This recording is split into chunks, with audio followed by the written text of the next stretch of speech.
Welcome to The Business Strategist, the show for CEOs and founders ready to scale fast, lead smarter, and build a business that doesn't rely on them. I'm Adam Strong, award-winning strategist, former elite athlete, international speaker, and 3 times best-selling author.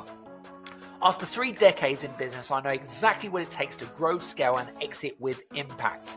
Each week, I dive into real conversations with industry experts, bold entrepreneurs, and clients navigating the uphill struggles of business, giving you the tools and the strategies to create more profit, more freedom, and more impact. Let's get into it.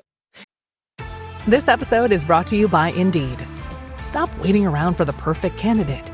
Instead, use Indeed sponsored jobs to find the right people with the right skills fast.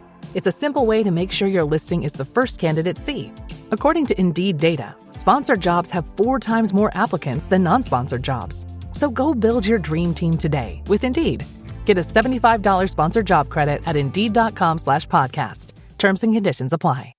Hey guys, I just wanted to take this opportunity to make you aware of a brand new tool that we've just created called the Exit Readiness Assessment. Now, it is for founders and CEOs that are looking to exit from their business operations. Now, it doesn't matter even if you're not looking to exit right now, I would highly recommend to go and take the assessment straight away. It helps you to identify areas in your business that you need to work on to help you towards that exit strategy. And at the end of it, you get a personalized report on some of the areas that you're doing particularly well in and some of the areas that you need to make some improvements to. Make sure you head over to readytoexit.scoreapp.com. That's readytoexit.scoreapp.com. Enjoy.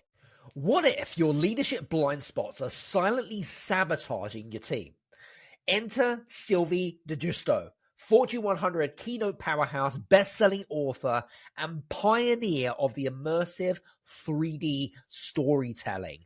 She has cracked the code on bridging the gap between how leaders see themselves and how their teams truly perceive them.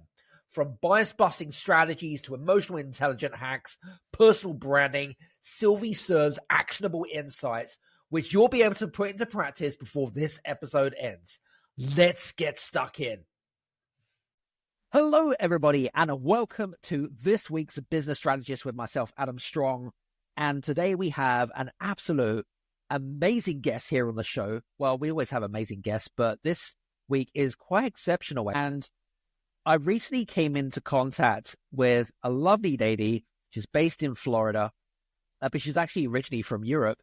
Probably one of the reasons why we get on exceptionally well. What really got me fascinated about her, she is the first immersive 3D keynote wizards. What is a 3D immersive keynote wizard when it's at home? If you get the opportunity, head over to her website. We'll put all the show description notes below and check out her YouTube video. It is absolutely amazing.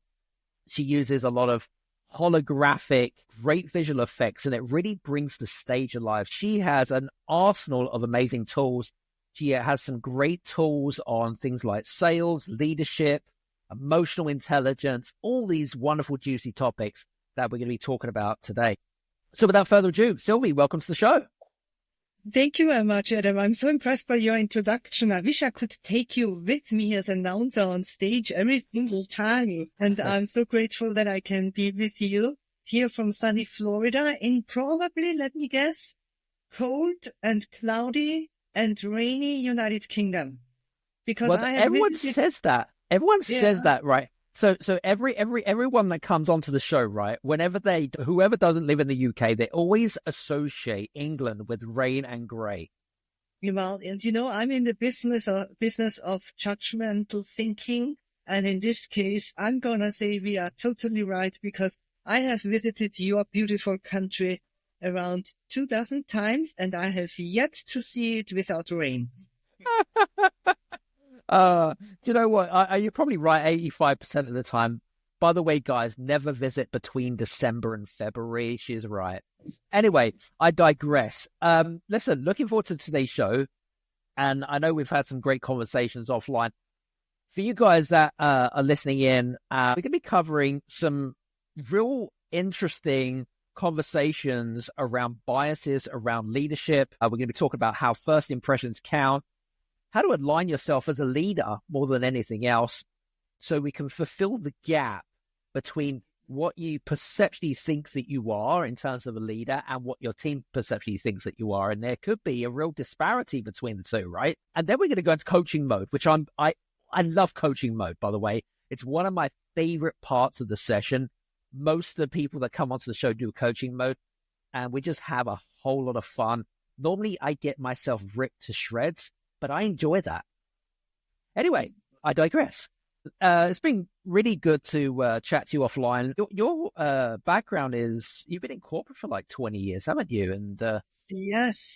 I started out in corporate Europe, actually. After a few years as a consultant, I had the pleasure to work for one of the biggest retail and tourism organizations in Europe. Half of it might actually be known to you was Thomas Cook, and the other half was Arcando Karstadt Quelle, a retailer in Germany. And I had the great pleasure to be there responsible to build up their management and leadership academy and be responsible for their top 100 leaders and to look out for top talents that we hired for this organization. And after 20 years, I have to admit, Adam, I always had a lifelong dream to live in the United States, supposedly since I'm a little child. And when that dream came true, I dropped everything, literally dropped everything, and 9 days later was on a plane. And since ever then live in the beautiful United States, first in New York City and now here in Tampa, Florida. wow, so you're living the American dream. I'm living the American dream. And despite of what you might hear over there, it is as amazing as you envision it to be. Yeah, absolutely. Let's jump straight in. I'd like to go straight into the leadership realm because it's certainly a topic that I know that our listeners are super interested in and up in their game. But I'd love to learn about how leaders in specifically often grapple with the disconnect between how they see themselves, right, and how their team perceives them. And there's this gap. And why does this perceptual gap emerge, number one? But number two, as part of that, is what strategies can leaders use to bridge without kind of compromising their core values? Does that make sense? Let me share a short story first, and then I'm going to answer your questions. During my time in corporate, I observed how we very often hired talent from the outside, because we had a position to fill and we interviewed candidates. And usually the top candidate, they said all the right things during the interview. They behaved exactly the way we wanted them to behave. They even looked the way we wanted them to behave. Wanted them to look. Then years later, the people we just hired, I had to fire because of a total lack of performance or a total gap between how we perceived them, how they were, and how they actually showed up then in operations day by day.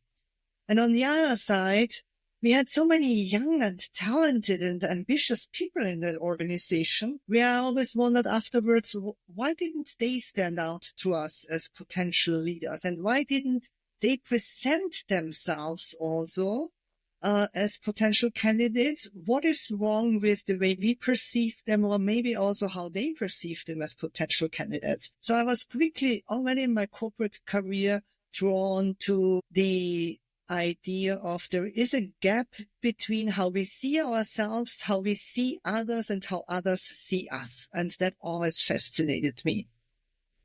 Now, as a keynote speaker working with audiences or with organizations and leaders, to answer your question, why is there that gap? Especially as a leader, I call it the CEO disease.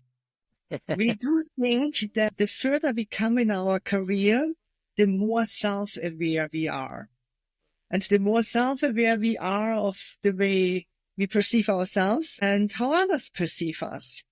But spoiler alert, the opposite is true. The further you come in your career, that's why I call it CEO disease, the less self-aware you are. That has nothing to do with the fact if you're a good human being a good leader or not.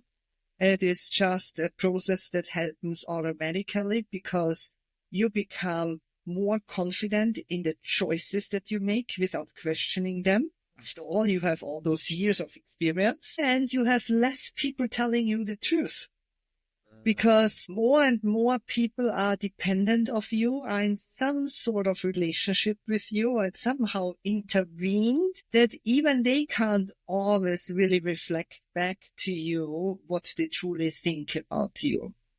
So, the reality is perception is nothing that you and I can talk about. Perception is nothing that we can discuss. Perception is nothing that people tell you to your face. Perception is what happens behind your back. But if you don't try to control it a little bit, at least, then somebody else will control it. And that's why I always encourage leaders to at least choose those areas in their professional identity where they have the opportunity to control it. So that they are the ones who tell the narrative, and the narrative they want to tell. Yep, I love that. It's a great answer. And saying off the back of that I wrote down here, actually, and maybe this certainly applies to people in the corporate world, but I was actually thinking of our audience, which are kind of the smaller business owner, who has maybe, they might have been in business for like 20, 30 years. And one of the things that I picked up, and you said it, that as someone becomes more and more experienced, they get less and less feedback from the outside world. And you're absolutely true. And you're absolutely bang on the money. Now, I'd like to discuss why that happens. Is it because someone is afraid to question that they've questioned their authority? Or is it because they don't want to fall out of line? Why does this happen? For a variety of reasons.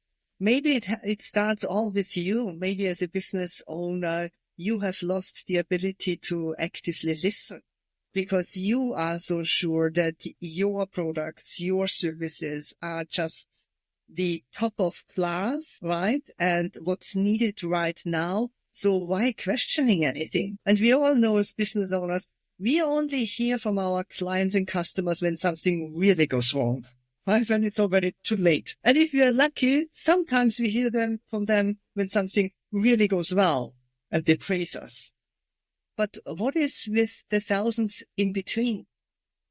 Maybe you as a business owner have lost the ability to constantly question yourself, question your business, question your products, question your services, and listen better into the market, how it is truly perceived, because you are, of course, so intervened in the day-to-day operations of your business.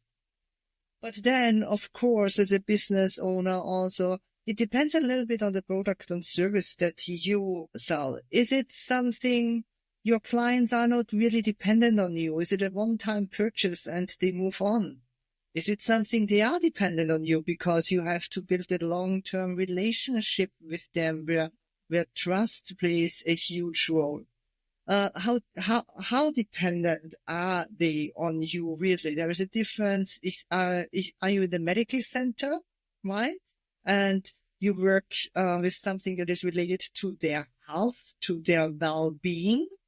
I always say when health and children and money is on the line, trust plays a huge role.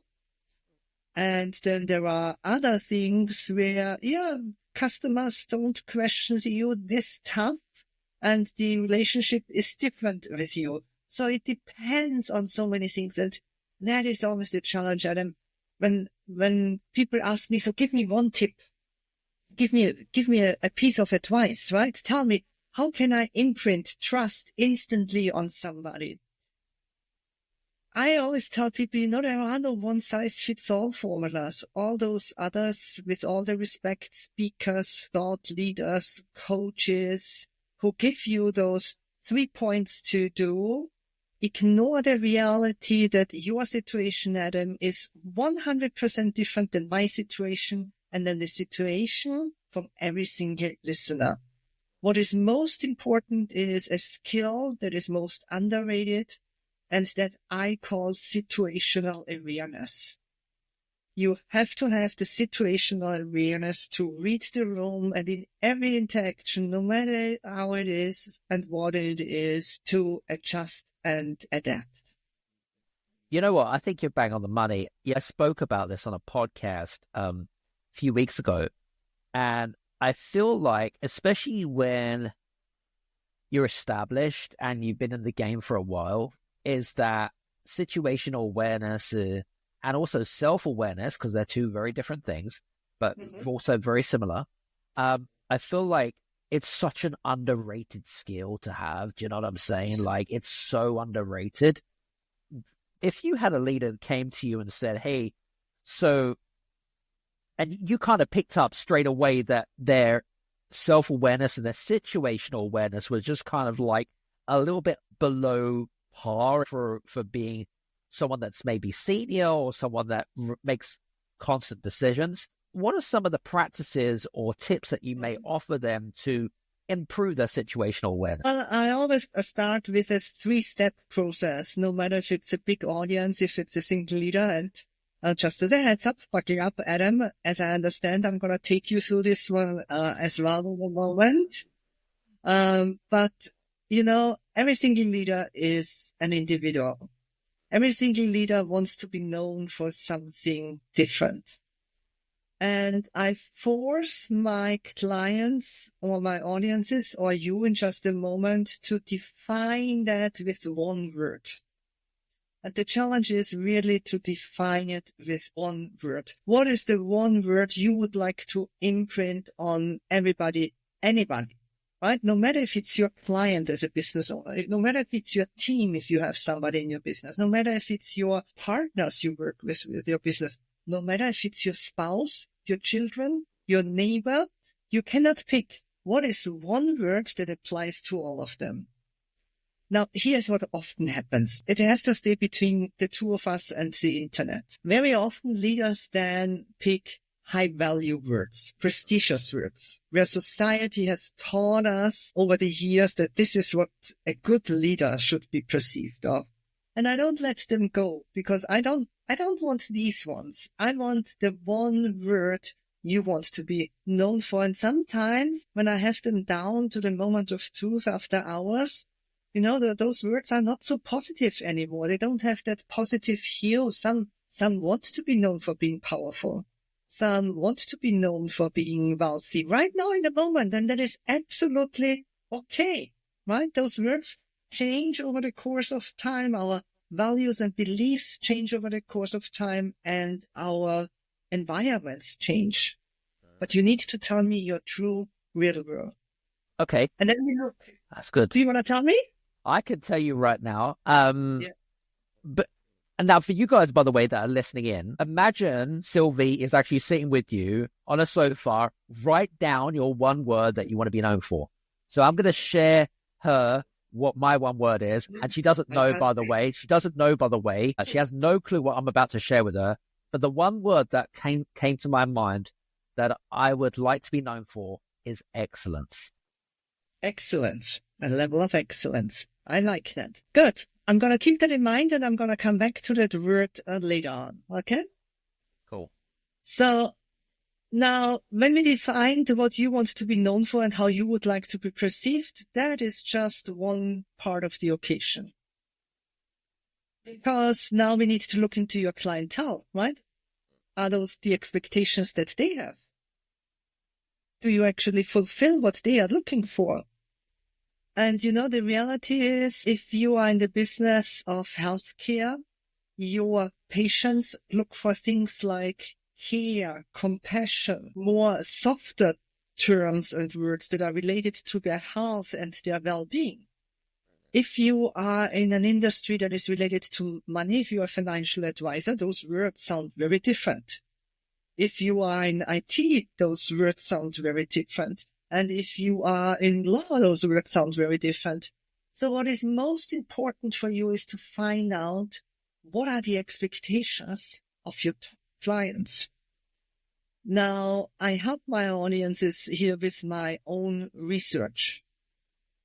I can tell you, for example, that in healthcare, I have sourced around 25 1,000 individuals at the moment, different industries. Ask them, what is the number one word that comes to your mind when you think of your picture-perfect doctor, when you think of your picture-perfect teacher, picture-perfect police officer, picture-perfect real estate agent, and so on. And so I can give them the data based on their industry. And since I don't know in which industry all of our listeners are, I'm just going to tell you the top, let's say, 3 words that are across all industries, always at the top, although they vary. Number 1 is trust. They want to instantly trust you. Number 2 is care. They want to feel that you instantly care about them. And number 3, you lucky guy, Adam Strong, is excellence.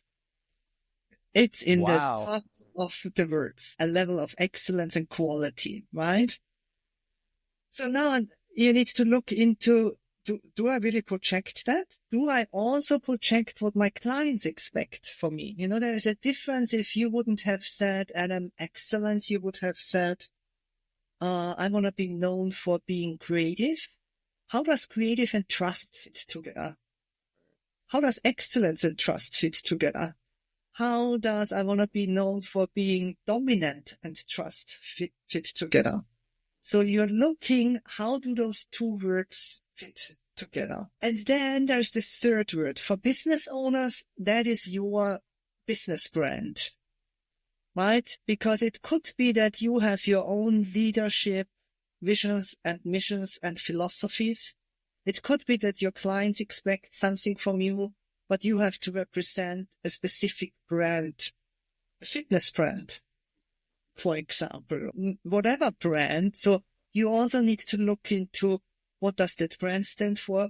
So just as corporate people need to look into what company do I serve, because the Adam Strong who values excellence is expected by his clients to be trustworthy, might be working for a brand like Apple that is known for innovation, which are 3 very different terms. And this is how I help them fill the gap. And before I go too long into a monologue, ask me how somebody can fill that gap. Well, so how do they fill the gap then? Please tell us, Sylvie. Such a smart question, Adam. Thank you very much. Such a leading question. Such a leading podcast. Yes, I use a framework, ABCDE, not very creative, but easy to remember. A stands for your appearance, the way you look, like it or not. You project a visual image every single day in person and online. People think that they know something about you just by looking at you. We are visual creatures. 90% of information in our brain gets transmitted in a visual way. That's just how we are built. Our brain is very lazy. That's why it takes a shortcut through the eye. Your B stands for your behavior. Can you adjust your behavior to imprint excellence and trust and whatever? That means your attitude. That means your charisma when you walk into a room. That means your conflict management skills when you interact with somebody. That means your basic etiquette. Do you shake hands? Do you look somebody in the eyes? How do you behave in interactions? Your C stands for your communication, the verbal and the non-verbal communication, starting always with how good of a listener are you? Then what does your body and your facial expressions say about you? Do they imprint those words or do they just run on autopilot? Your word choices, your voice, your language palette, all the elements that are part of your communication. Your D stands for your digital footprint, because like it or not, most often nowadays we don't imprint in person anymore. Most of our interactions are in some sort of way digital. The emails that you send out, the posts that you make on social media, the things that you like and endorse on social media, the time that you spend online. What do I find about you on page 1 on Google? The virtual meetings that we have, the podcast recording that we just have, right? And then the E, the most underestimated one, your environment. It's not just about you. Also, the living and the non-living things you surround yourself with also say something about your level of excellence, for example, Adam.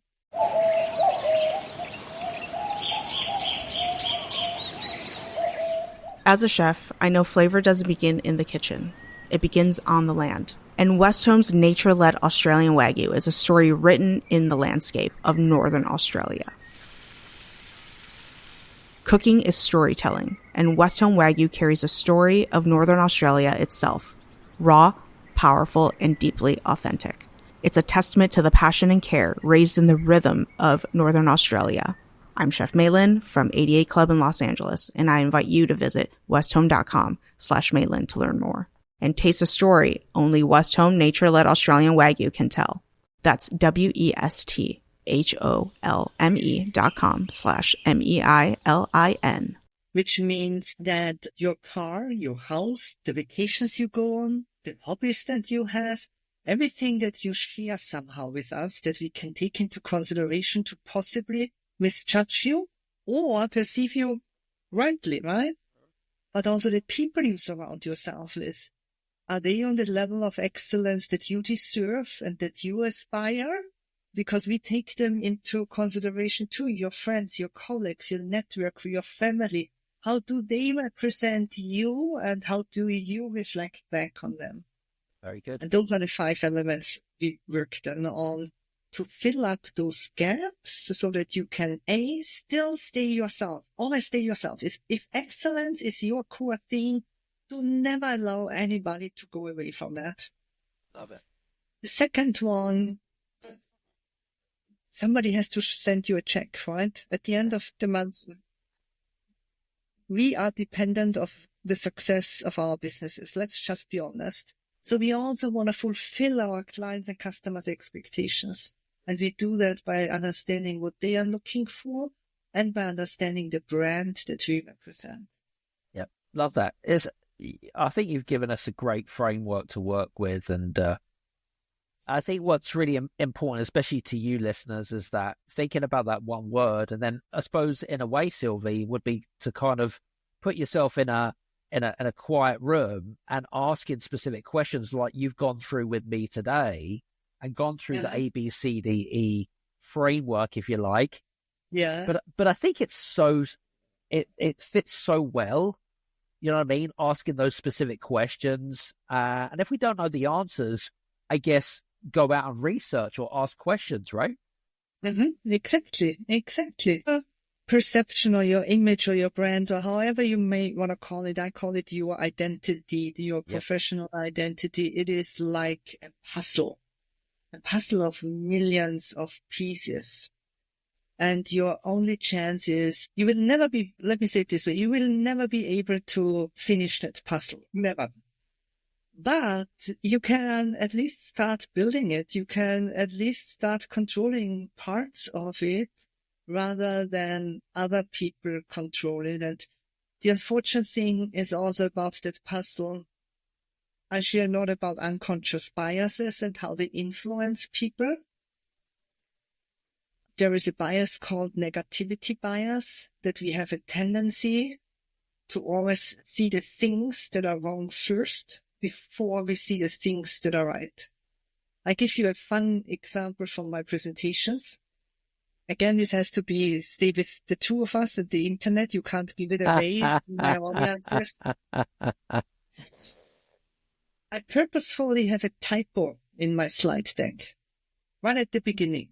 Purposefully, an obvious one, so that I can remind them at the end how influenced they were right at the beginning when they saw that typo and thought, I didn't even care enough about my audiences to grammar check my slides. So I revealed that it was on purpose, right? And it's always a big laugh because they catch themselves, because that's exactly what they thought.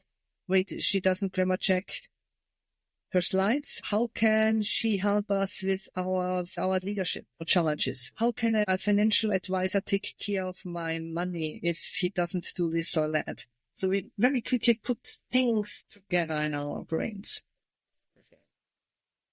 Love it. I want to go back to the framework really, because believe it or not, I'd already kind of put some questions together, but they beautifully intertwine to your framework. Isn't that a coincidence or what? I guess we're kind of like, even though we're, 6,000 miles away from each other, we seem to be very well connected. But I want to go back to first impressions, because we know that first impressions count. You talked about appearance in your framework. But what happens, especially from a leadership perspective, where unintentionally that our actions or behaviors, should we say, backfires, right? It backfires and it has a knock-on effect to your reputation. How can we as leaders, but also as business owners, reverse engineer that, maybe take from experience and say, okay, well, next time I need to do this, but there might not be a next time, of course. But what have you ever been in a situation where that's happened to someone, maybe yourself or a client or whatever it is? Walk me through what happened and what did you advise them about? Hey guys, me again. And I just want to remind you about the Exit Readiness Assessment, the most amazing tool for CEOs and founders that are looking to build a self-managing company. This will help you to identify what's blocking you from helping you to step out your business operations and effectively scale up and eventually exit over the next 12 to 36 months. It gives you a personalized report and you can complete it in less than 4 minutes. All you have to do is head over to readytoexit.scoreapp.com. That's readytoexit.scoreapp.com to get your personalized score. Enjoy. Mm-hmm.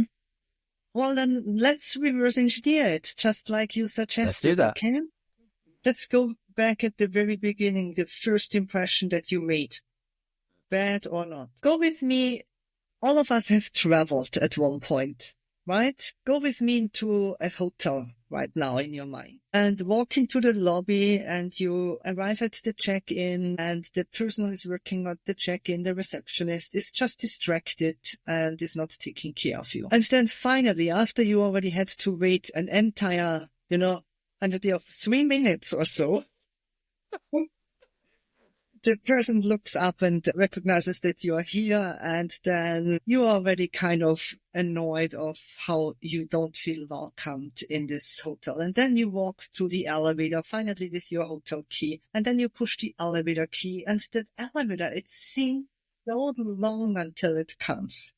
And then you are in the elevator and you see the menu of the restaurant and you see, damn it, breakfast only starts at 8 a.m. and I needed it at 6:30 a.m. And then you walk into the room and it smells weird. And all of a sudden you hear the ice machine in the hallway and you find that little piece of paper that the cleaning lady didn't see. What happened here is a variety of unconscious biases just influenced you heavily from the very first moment.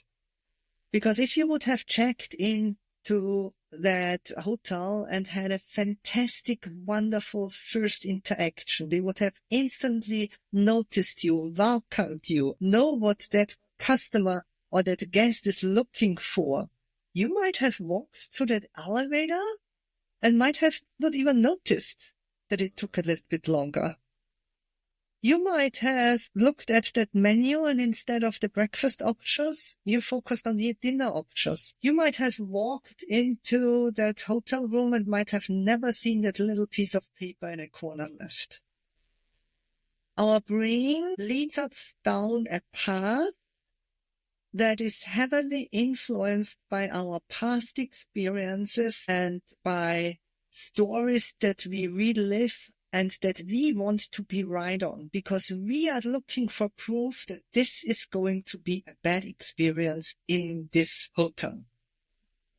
It's biases like confirmation bias. We're looking for confirmation. It's biases like anchoring bias. We can't let go of that anchor in our head from that first initial interaction with the receptionist. Maybe they really had something quite critical to do. Maybe they just got a horrible call from one of their family members. We will never know, but we don't let go.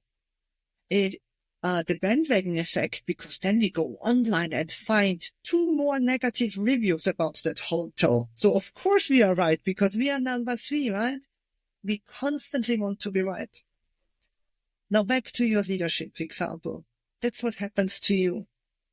You make a first impression, and if it might be bad, your challenge is not what just happened. I mean, obviously, depending on the degree of what you did wrong, was it just something small, or are we talking about really horrible things that you could do as a leader? But let's just say you presented yourself in a way that was just not the correct way in that moment. The others won't let go of that because their brain is looking for proof afterwards. You are not fighting the first impression. You are fighting those unconscious biases. And that will take time, and that will take consistency, and that will take patience for you, where you can have to again and again reinforce that their biases are wrong, that they are going down the wrong path, that they need to be more self-aware and aware about you, that their opinion was wrong. Yes, you can start out with an apology. That's the best always to do. Say sorry and actually mean it. Address it openly and don't find excuses or reasoning why you did it. That doesn't matter. Just admit whatever went wrong and add the lesson that you have learned and make a promise for the future what is going to change. But from there on, all you can offer is consistency and holding your word and patience, because their biases are working against you. They are in your leadership elevator and they are looking for that breakfast menu. They are in your leadership room and they are looking for that little piece of paper that proves to them that you are going to make that mistake again. As sorry as I am, I don't have better news for you. I love it. Something sparked, sparked something while you were talking, and it kind of moves beautifully into, because you talk a lot about unconscious biases, which is great. One thing that came to my mind is that leaders unintentionally project their own biases on their own teams, right? Okay, we see it all the time, okay? As an example, they might say, well, their belief system might be, well, I'll stick the extroverts into a group because they're the best at creating new ideas or bringing new innovations to the company or whatever it might be. How can leaders spot those hidden biases in their own decision-making and foster more of a culture of trust with their team? Well, first of all, with a high level of awareness that you are biased. I am biased, you are biased, Adam, and so is every listener out there. If you right now think, well, I am not biased, then I have very bad news for you. We are all biased because the moment we set foot on that planet Earth, we are influenced by the culture we grew in, by the country we grew in, by our parents, by our friends, by our mentors, by all of our surroundings and experiences that we make. So the biggest breakthrough is the awareness and to admit that you are biased every single day in every single decision. And even I, being in that business, have to remind myself daily in the decisions that I make, that I often step back and reflect, why am I doing this right now? Am I doing this because of or? Right? So, and I think that is already a huge step to compare to other leaders who never do that. Right? That stepping back. The second advice that I can give you is to surround yourself with people you are the most biased about. I can tell you that my network of closest friends, closest mentors, colleagues has dramatically changed since I'm in the United States. When I look back in my corporate career, I had a tendency to surround myself with like-minded people because we all had one common goal, and it was easier to work with those who had similar values and beliefs and biases like I had. Right. And guess what? As a team, we were always right. Turns out we were always, all of us, right. And saw the world so beautifully simple. Here in the United States, I learned to expose myself to people that make me uncomfortable. And those have become the greatest teachers in my career. Wow. To expose myself to those perspectives and to allow them to find my blind spots.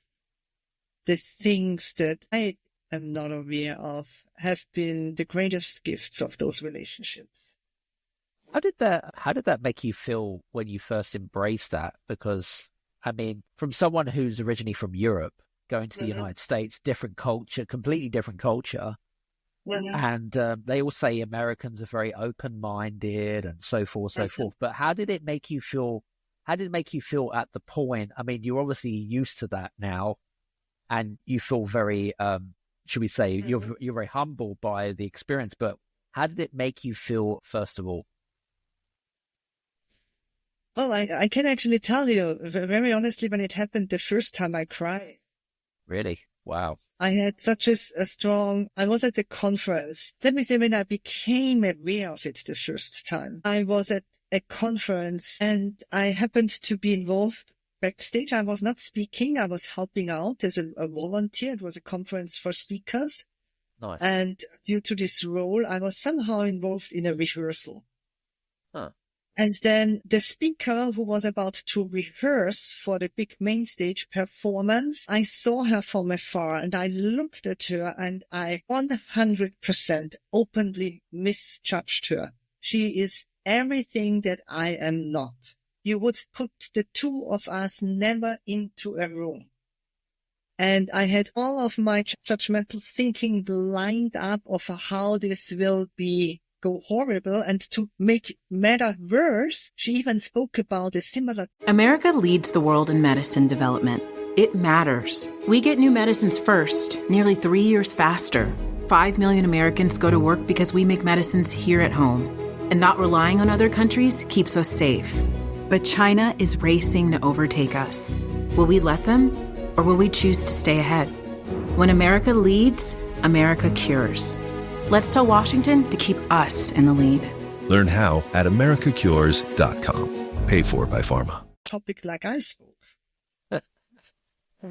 So I was just sitting there and waiting to be right in my assumptions that this is going to go wrong and that this was a bad choice that we put this person on stage because it was so out of it. It's, there are 10 professional speakers and then you have this one unicorn. They think, what is happening here? And I sat in the rehearsal and at the end of the rehearsal, I cried. It was one of the best keynotes I have ever heard.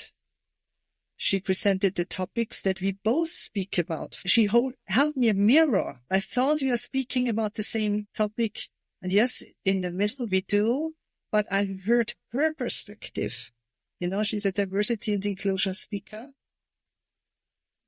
And since ever then, that day, I stood up, I went up to her, I hugged her, I told her I need you in my life. And we are best friends till today. And she is my sounding board when I need insights into her world of diversity inclusion that I don't have and where I know I'm a privileged white woman. Even if in theory I would speak about it, I don't have those insights. The insights that I have are biased by my own circumstances.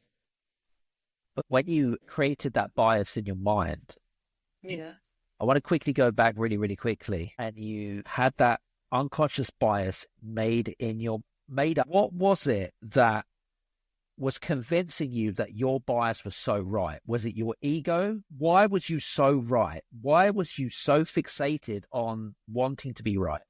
Yeah, let's go back to my ABCDE. And I know that my friend we are so close friends, she wouldn't mind sharing this, right? Sure. I looked at her. She did not look anything like the traditional speaker. I mean, we are talking yellow, pink, green, blue hair, sequins, skirt, dress, overlays, the most out of the order, colorful, what you wouldn't expect at a professional speakers conference where everybody shows up in a traditional navy blue suit. Right? She was just, oh my God, she was a peacock. She was the peacock showing up, and I'm kind of, now. Right? The second, her behavior. She had an attitude and her communication that was so out of the order for us. Or for me, I'm saying us, but for me, I was so not used to having somebody talk this way, behave this way, have a level or humor this way. What, you can say that on stage? But I came straight from Europe, right? I was still biased with I lived and worked in Germany for 20 years. We laugh on the inside, not on the outside. That's so true, by the way. For you German audience, by the way, we know how serious life is. We know. Her digital footprint, I have seen stuff from her online before, and if you thought even knowing her, I just rejected everything that I saw. So I was I'm using my own framework and my own instruments. I was just influenced and didn't take time to allow to edit the story, to edit the narrative that I had in my head until she forced me to edit it. And luckily I listened, and I'm so grateful. Very good. Love that. That's beautiful. I love that word perspective. Gives you a different ideology. I wanted to ask, if I may, there was a couple of things actually just off the back of this. We all know that emotional intelligence is vital in leadership. We all know that. But in terms of, could over-indexing on empathy or adaptability ever undermine us as leaders? What's the line that you take between emotional intelligence and, say, perceived indecisiveness or over Mother Teresa type of person? Well, my advice is always, as leaders, number one goal is not to be liked. It shouldn't be to be liked. It should be to be respected. So let's call it your Mother Teresa, John. If this is your first approach, you may enjoy it right now because you are liked. You are that caring leader that takes care of everybody. But wait until a storm shows up. Let me share another story from my leadership journey. I once had the pleasure for leaders to organize a leadership training led by horses. Instead of a trainer, we went into a horse stall or a horse arena, and we had to go through several exercises. And with the help of horses, we learned several leadership principles. And one of the most impactful for me was the following. We were split up in two groups, 10 leaders first, 10 leaders after. The first group got the following task. We got a whip, each of us, and each of us singly, so one after the other, had to go into the horse arena, but there was a horse without any, how do you call it, tools on them, just a naked blunt horse, right? And our job was to start throwing that whip on the floor, just to whip very energetic, right? And the trainer didn't give us much other instruction. He just said, whip as long as you want. And whenever you feel you're done, stop it. We all thought, what is that, right? So I went into this arena and started to whip, and that horse out of a sudden started to run in a circle around me. And it was so much fun. The more I whipped, the faster it became, right? And I was whipping and whipping and whipping, and it was just fascinating. And then at one point I thought, I'm done. Probably the horse is exhausted, and I stopped whipping. And I looked at the horse looked at me. We both didn't know what's happening, quite frankly. And then I wanted to leave. And Adam, from that moment, that horse was walking behind me, following me anywhere, over days. It was always just behind me. It was always close to me. And when I walked somewhere on the farm, that horse was behind me. The second group, now to come back to your example, had a different task. They were in a different horse stall. We didn't know at this point what they are doing. They got the following task. They brought them treats, carrots, I don't know, bread, whatever you eat, horses, right? And they said, we want you to go into the arena down to your horse, and we want you to pet it and feed it and give it treats and build a relationship with the horse first. And then make the horse follow you. And guess what happened? He didn't follow him. All of them failed, because once the horse was always willing to follow as long as there were treats. But when the treats were gone, when the horse understood there are no treats anymore, they didn't follow anymore. And it was such a profound lesson for me. As a leader or business owner, especially at the beginning, your number one goal, and I'm not saying you should whip them, so don't get me wrong. It is this is a metaphor, please. Your number one goal is to set a tone, to create a respectful relationship. Then it's quite easier that if there are moments where empathy is needed and where you have to get personal and care to go there and come back, then the other way around. If you start with that Mother Teresa, I'm all nurturing and kind and nice and want to be liked by you approach, it will be tough for you the moment something goes wrong in your business, in your organization, in your relationship with that, then turn on and say, but now I'm going to be. It makes life a bit uncomfortable, doesn't it? I love that story. I thought that was really, really compelling. Anyway, listen, we could talk for hours around leadership. I love your stories. I love your metaphors. And I love the frameworks that we've talked about, because I think we've covered a lot of ground. And I hope for you guys that are listening in, by the way, I hope it's given you some perspective, some context. And I hope that Sylvie has given you some ideas on how to be a better leader more than anything else, right? A better leader, because that's what we're all striving to do, is to be better. And also, one thing that I wanted to point out to Sylvie as well, especially when it comes to unconscious biases, is we all have choices. All of us has choices. Whether we choose to have a shitty day, guess what? You choose to have a shitty day. If you choose to walk into the office and it's going to be a bad day in the office, then guess what? It will be a bad day in the office because you choose to make it a bad day in the office, right? Mm-hmm. So I just want to kind of put that out there. And that's kind of like the Adam words of wisdom, by the way. Would you agree with that, by the way, Sylvie? Absolutely. But before we finish, Adam. Yes. Let me add one more thing so that you know that you, based on the words you chose and how you presented yourself in the last nearly 60 minutes or so we are in, you are something I call a perception persona that is called the traditionalist. The traditionalist has a keyword. The keyword is values. High values are very important for the traditionalist.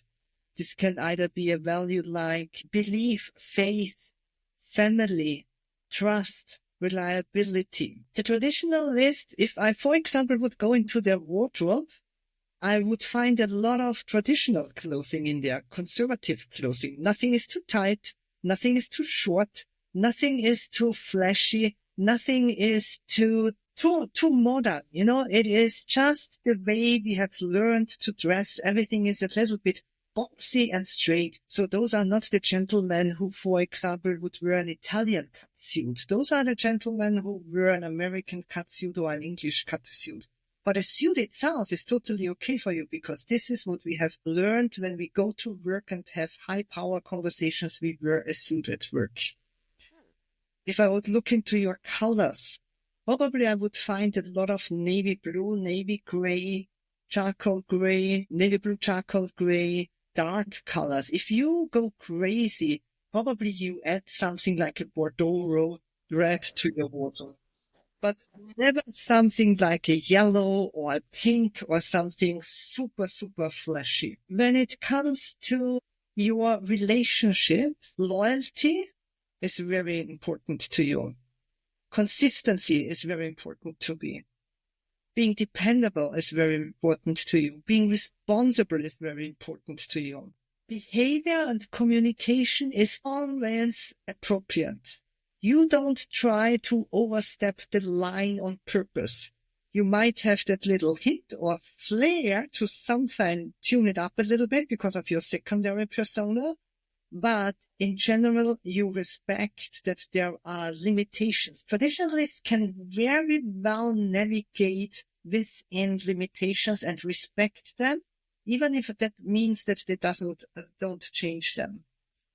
The biggest challenge of the traditionalist is that their enemy is what I call the avant-garde. The avant-garde is the out-of-the-door person. They don't follow any rules. They question everything. They are always stepping outside the line. They just want to bend everything that the traditionalist believes in. And that's why they, for example, never work well in other, although they would need each other. Because one of the traditionalist challenges is very often that they kind of are perceived as borderline, a little bit boring, a little bit too conservative. We don't see the Steve Jobs instantly in them, who's gonna invent the multi-billion-dollar organizations or products and services. And we could actually benefit from the avant-garde because that's what they guys do. And the avant-gardes could very much benefit from the traditionalists because they just run with an idea and they try to execute it and they ignore everything what others have learned in the past or rules or regulations that are just important for them. The traditionalist is usually very reserved. They have a digital footprint, but it's very, it's not for virality. They don't want to go viral because that would be out of the order. They use it very strategically to, for example, showcase their knowledge and their expertise. Their environment, very traditional. If I go into their homes, I see a lot of wooden furniture, a lot of traditional furniture, probably a carpet, probably a traditional couch. There are family pictures all over, or there are memories from vacations, places that they have visited.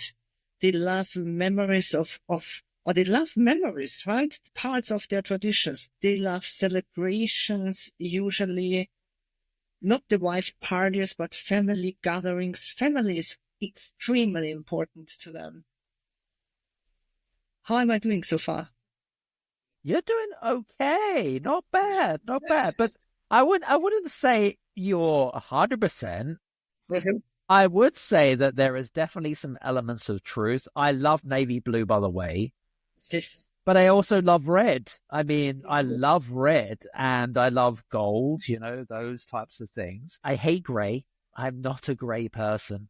Sorry. Grey and beige are probably my worst colors in the world. Yeah.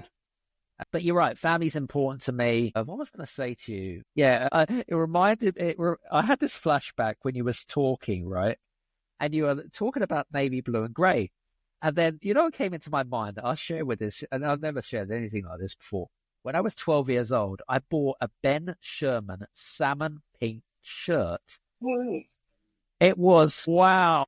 It made me stand out big time. Now, for a white guy, okay, for a white 12-year-old, in fact, it was more like 14.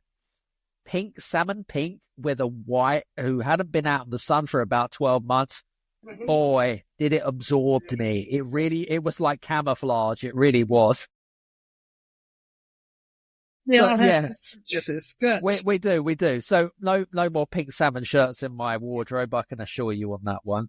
In terms of digital footprint, I think, well, I'd like to think that I have a pretty good digital footprint, but I think that there is certainly some other elements of truth. Family is important. You mentioned travel and things like that. So yeah, I'd probably say that you were about, for me, I'd say around a 7 out of 10.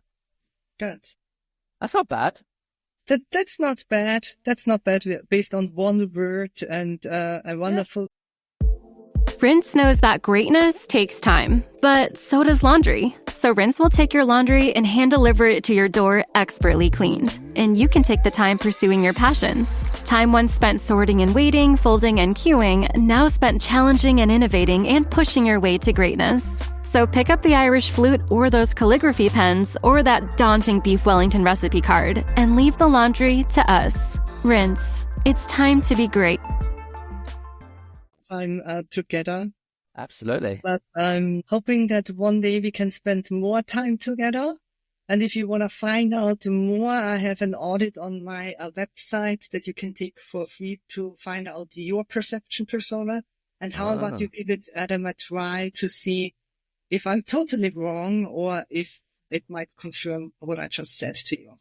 And that really applies to the other traditionalists that are out there. And if we're a match, great. I'd love to hear from you guys. But even if you are not a traditionalist, by the way, we'd love to hear from you guys. Make sure you go over to Sylvie's website, fill in the audit. It's completely a free resource anyway. Get that free resource. I think it could really help you guys based on all of the things that we've spoken about. First of all, Sylvie, I just want to say this has been a ball. It's been great. Thank you very much. Same here. I enjoyed being with you. Absolutely. Hope you've enjoyed. If this is the first time, by the way, that you've listened to The Business Strategist, congratulations. I hope we haven't disappointed you. Do me a favor. Go over to Spotify and Apple, hit that subscribe button and leave a 1 or a 5-star review. I would greatly appreciate that. If anything in this, I ask for nothing other than that. From me and Sylvie, thank you so much. And we'll see you again upon again Business Strategist. Take care. We'll speak soon. Bye-bye.